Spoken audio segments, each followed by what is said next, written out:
peristiwa Isra dan Mi'raj itu salah satu intinya adalah untuk tasliyah. Allah menghibur Nabi Muhammad SAW. Allah menghibur Nabi Muhammad SAW. Tahu Allah kekasihnya sedih, tahu kekasihnya diusir, tahu kekasihnya dihina, tapi sabarnya luar biasa. Dan gak pernah Rasulullah SAW itu menyalahkan orang lain. Selalu Rasulullah itu menuduh dirinya yang gak sempurna, dirinya yang penuh kekurangan. Selalu menyalahkan diri beliau SAW. Maka Allah pun menghibur. Ya, Allah pun menghibur. Dihiburnya adalah diajak jalan-jalan keliling jagat raya. Masya Allah. Makanya muncul itu hadis safiru tasihu, safiru tasihu, safiru turzaku. Kama qala sallallahu. Lakukan perjalanan, kamu akan sehat. Lakukan perjalanan turzaku, nanti kamu akan diberi rezeki. Nah, makanya Rasulullah SAW diperjalankan oleh Allah Subhanahu Wa Taala, dibawa ke muka bumi, kemudian dibawa ke langit, ketemu nabi-nabi, ketemu rasul-rasul, dihibur oleh Allah Subhanahu Wa Taala. Nah, karena ini perjalanan tasliyah, maka Allah Taala memilihkan yang ketemu Nabi SAW secara khusus itu nabi-nabi dan rasul-rasul yang penderitaannya terbanyak. Jadi yang banyak mengalami penderitaan sebagai ujian. Nabi Adam alaihissalam turun ke muka bumi, dipisahkan dari istrinya tercinta, ya, Sayyidatuna Hawa. Maka itu pelajaran buat Nabi SAW.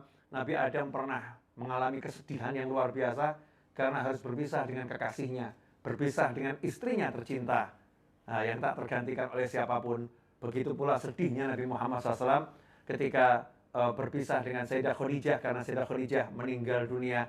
Sayyidah Khadijah berpulang ke rahmatullah. Maka Allah ngasih contoh, nih Nabi Adam juga mengalami hal yang sama. Kemudian Nabi Yusuf alaihissalam yang diusir oleh keluarganya, dibuang oleh keluarganya, oleh kakak-kakaknya. Nabi Yusuf itu dibuang karena rasa cemburu, bukan karena benci, tapi karena rasa cemburu, yang kemudian berakhir dengan kakak-kakaknya pun sadar dan menjadi pecinta Nabi Yusuf alaihissalam. Maka Rasul dikasih gambaran, kalau engkau diusir oleh kerabatmu, ya, oleh keluargamu, sukumu, bangsamu, ya, penderitaanmu juga dialami oleh Nabi Yusuf alaihissalam, ya, Nabi Yahya, Nabi Idris, Nabi yang kemudian dibunuh, kemudian Nabi Musa alaihissalam yang juga diusir, harus keluar dari Mesir, ya, kemudian juga mengalami begitu banyak Nabi Musa itu gangguan dari kaumnya, ya, gangguan dari kaumnya. Nabi Ibrahim alaihissalam yang harus dibakar, ya, dan lain sebagainya. Nah, ini tasliyah, hiburan. Jadi seseorang itu akan menjadi ringan bebannya kalau dia dipertemukan dengan orang-orang yang mengalami peristiwa yang sama dengannya. Contoh, satu kampung rumah yang terbakar cuma satu, yang lain nggak terbakar. Ya, yang lain nggak terbakar, satu rumah terbakar, yang lain nggak. Maka itu bebannya yang punya rumah besar, berat. Tapi kalau satu kampung ada 20 rumah yang terbakar, dari 40 rumah, maka 20 rumah ini meskipun itu beban, tapi begitu lihat, oh tetangga saya juga ini, oh yang di pojok sana juga mengalami yang sama, bebannya akan turun, bebannya akan ringan. Kemudian juga kalau ada, kita lihat orang yang konseling, ya namanya, ya, itu konseling itu biasanya dikumpulkan korban-korban yang sama, orang-orang yang mungkin pernah, naudzubillah min dzalik, semoga kita semua diselamatkan, keluarga kita diselamatkan, orang-orang yang pernah terlibat kasus pemerkosaan, diperkosa, ya, diperkosa, naudzubillah min dzalik. Maka muncul trauma. Ketika untuk proses penyembuhannya biasanya ada konseling kumpul nih, orang-orang yang pernah, ya, diperkosa kemudian trauma. Maka bebannya akan berkurang. Oh, bukan cuma saya yang mengalami, bukan cuma saya yang mengalami. Jadi kalau ada penderitaan yang juga diderita oleh orang lain, kemudian orang yang lagi mengalami penderitaan itu bertemu, kemudian berbicara, maka akan turun yang akan turun penderitaannya. Nah, inilah hebatnya Isra dan Mi'raj yang syarat dengan bukan hanya mukjizat, ya, tetapi syarat dengan pelajaran yang luar biasa dari segi ilmu jiwa dan lain sebagainya. Bagaimana Allah Subhanahu wa taala dalam menghibur Nabi Muhammad SAW memilihkan nabi-nabi dan rasul yang mengalami penderitaan yang banyak seperti yang dialami oleh Nabi Muhammad SAW. Sehingga ada pesan di situ. Beliau-beliau ini semua mengalami penderitaan yang luar biasa. Tetapi karena beliau-beliau itu betul-betul sabar, beliau itu betul ikhlas, maka mendapat derajat yang tinggi di sisi Allah Subhanahu wa taala. Dan engkau juga karena sabar dan ikhlas, maka Allah mengangkat derajatmu setinggi-tingginya, lebih tinggi dari semua yang ada dari anbiya wal mursalin. Ikhwani rahimakumullah. Nah, ini cara kita untuk menghibur, ya. Tapi jangan sampai salah nyebut. Tuh kadang jenguk orang sakit seperti yang saya sampaikan. Jenguk orang sakit, ya, kemudian udah bagus ceritanya. Yang positif bukan cuma kamu, yang kena serangan jantung bukan cuma kamu. Ya, itu paman saya juga serangan jantung, kemudian bibi saya juga serangan jantung. Itu loh, fulan teman kamu akrab itu juga serangan jantung. Itu bagus, sampai di situ bagus. Tapi jangan dilanjutkan. Ya, kemarin pada meninggal. Nah, ini ngawur ini. Nah, ini ngaco nih. Itu fulan kena serangan jantung, kemarin meninggal. Ya, itu dia teman baik kamu itu ya meninggalnya serangan jantung. Ini bukan mau menghibur, tapi mau menjatuhkan orang, ya, buat orang down, sehingga dia down, sehingga dia menjadi semakin pesimis, ya, nggak pengen sembuh, nanti akhirnya semangatnya akan hilang terkikis. Lihat, tiru caranya Allah Ta'ala. Allah kumpulkan rasul-rasul dan nabi-nabi yang mengalami, ya, penderitaan yang sama dengan Nabi Muhammad Sallallahu Alaihi Wasallam. Ikhwani rahimakumullah. Kemudian di setiap pintu langit ternyata ada penjaganya. Makanya tidak bisa itu setan mau mencuri kabar langit, berita langit, tidak bisa. Anda jangan kemudian bayangkan filmnya Sung Gokong, ya, Kerasakti yang bisa ke langit, kemudian mencuri berita langit, ya, main-main di langit seenaknya. Itu khayalan-khayalan yang seperti itu. Ini langit ini sama Allah Ta'ala betul-betul didesain, ya, bukan bermain-main. Desain yang betul-betul detil. Setiap langit ada penghuninya, setiap langit ada pintunya, setiap langit ada penjaganya. Dan setiap langit punya keistimewaan sendiri. Ya, punya keistimewaan sendiri. Ikhwani rahimakumullah. Setiap langit pun nanya, siapa kamu? Siapa yang bersama kamu?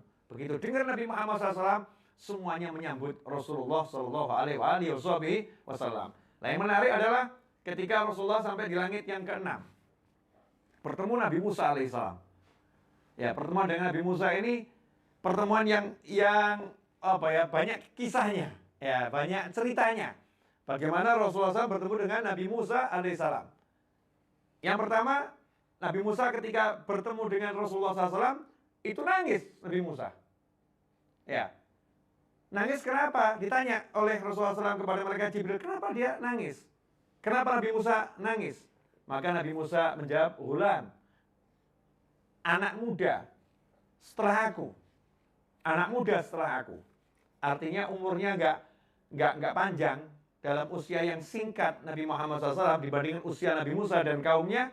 Tetapi umatnya yang masuk surga jauh lebih banyak dari umatku, dan masuk surga lebih awal dari aku. Nah, ini namanya ghibthah. Ya, ini pengen dapat yang sama, ya. Ini pengen dapat yang sama. Maka Nabi Musa itu sampai minta agar jadi umatnya Nabi Muhammad SAW, karena itu masuk surga paling awal, ya, masuk surga paling cepat. Kemudian Nabi Musa alaihissalam selalu, ya, di langit ke-6 nanti ada percakapan yang menarik tentang masalah sholat. Kita bahas nanti, ya. Bagaimana Nabi Musa kalau dalam tanda kutip memaksa Rasulullah SAW untuk minta diskon waktu sholat. Ya, minta diskon waktu sholat. Dari 50 waktu menjadi 5 waktu. Nanti kita bahas. Setelah langit ke-6, naik langit ke-7. Di langit yang ke-7 bertemu Nabi Ibrahim alaihissalam. Kakeknya. Ya, kakeknya Nabi Muhammad SAW. Karena Rasulullah dari Nabi Ismail bin Ibrahim. Cucunya Nabi Ibrahim alaihissalam. Makanya kita setiap sholat itu punya salam dan sholawat khusus untuk Nabi Ibrahim dan keluarganya. Kita akan bahas, kita akan jelaskan. Dilihat oleh Rasulullah SAW, di langit yang ketujuh itu ada Baitul Ma'mur. Di langit yang ketujuh ada apa? Baitul Ma'mur. Ya, Baitul Ma'mur adalah Ka'bahnya langit. Baitul Ma'mur itu Ka'bahnya langit. Sebagaimana di bumi ada Ka'bah, di langit yang ketujuh ada Ka'bah.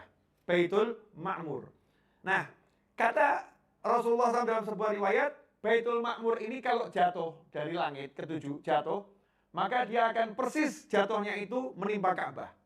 Artinya, dari Ka'bah, tarik garis lurus ke langit, itu akan ketemu dengan Baitul Ma'mur. Subhanallah ya. Ada yang tawaf di bumi, ada yang tawaf di langit yang ketujuh. Nah, dikatakan kalau yang masuk Baitul Ma'mur yang luas itu, setiap harinya 70.000 malaikat. Setiap hari 70.000 malaikat. Dan malaikat itu kalau udah keluar, dia nggak balik lagi. Jadi besok yang datang 70.000 malaikat yang lain. Besok yang datang 70.000 malaikat yang lain. Besok yang datang 70.000 malaikat yang lain. Kalau kita tahu orang haji dan umroh, ya haji dan umroh, kita tuh kalau tawaf, besoknya tawaf lagi, ya kita lagi. Ya, lusa yang tawaf, ya kita lagi. Tahun berikutnya mungkin yang datang sebagian banyak itu juga orang-orang yang kemarin umroh, yang kemarin juga haji. Dan jumlahnya, yang tawaf itu sedikit. Yang tawaf ya, baru totalnya nanti banyak. Tapi yang tawaf masuk sedikit. Karena memang Masjidil Haram nggak segede Baitul Ma'mur. Pertanyaannya, lah kalau tiap hari 70.000 malaikat yang tawaf, dan besoknya datang 70.000 malaikat lain yang berbeda, nah terus jumlahnya malaikat ini berapa? Berapa jumlahnya malaikat? Dikatakan bahwasanya malaikat-malaikat yang di Baitul Ma'mur itu ada yang roki'an. Dari mulai diciptakan sama Allah Ta'ala dalam kondisi ruku terus. Kemudian ada lagi malaikat yang sajidan, sujud terus. Ada malaikat yang berdiri terus. Ya, ada malaikat yang posisinya tahiyat terus. Ini dari mulai diciptakan sampai nanti kiamat. Setelah tiba kiamat, malaikatnya itu kemudian mengucap sama Allah Ta'ala, Subhanaka, Maha suci Engkau ya Allah, ma'abadnaka haqqa ibadatik. Ya Allah, kami ini selama ini belum bisa ibadah yang benar sama kamu. Masya Allah. Rukuk sejak diciptakan sampai kiamat, sujud sejak diciptakan sampai kiamat, ngomongnya apa? Kami ini belum ibadah yang benar sama kamu ya Allah.